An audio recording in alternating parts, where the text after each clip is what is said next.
Casting and elastic. There are different ways to make an elastic. The one that I'm showing you now is made with a classic casting. It's not very stretchy. So the one that we are going to do is going to be the one with Italian casting. It is ideal for 1x1 elastic and makes it very stretchy and gives it a look of machine knitted socks. We have two sets of needles. The thicker ones we will use for the body of the sock, so we will put them aside. The thinner ones we are going to work our elastic with. To start the Italian casting, we will first do the loop.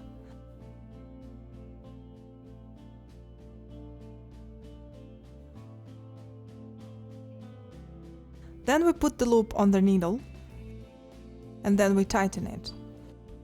Then we have two threads, the upper one and the lower one. So we will first go through the upper one. This is the first stitch.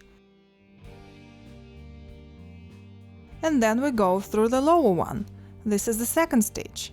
By repeating the movements, you will see that the thread is making a pattern: knit stitch and purl stitch. You will cast 1/4 of all the stitches on one needle and proceed with the second.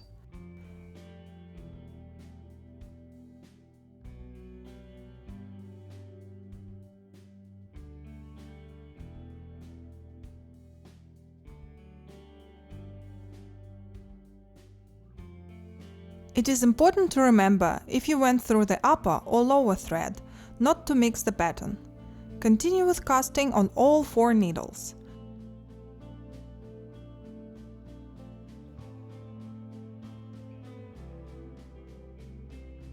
To fix the pattern, we do the last stitch as a classic casting. Now we are going to connect our last and first needle. The first is the knit stitch. It has to be very tight to avoid any holes. Then we knit rows based on the pattern again. 1 purl stitch.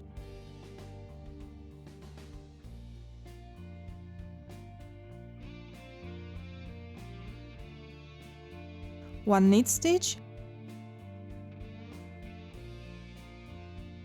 and 1 purl stitch, 1 knit stitch and 1 purl stitch. When you change from one needle to the other, pull the stitches a little bit tighter and ensure you don't mix the pattern.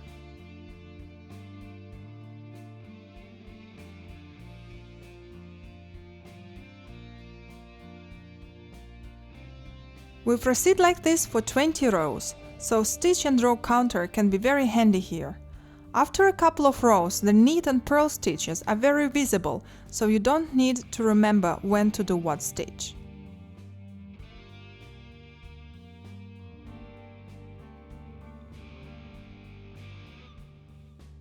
Another trick to avoid any holes is when you come to the end of the needle to knit and purl 2 more stitches and only then switch to the 5th needle. In this case, the gap between the needles will always move by 2 stitches.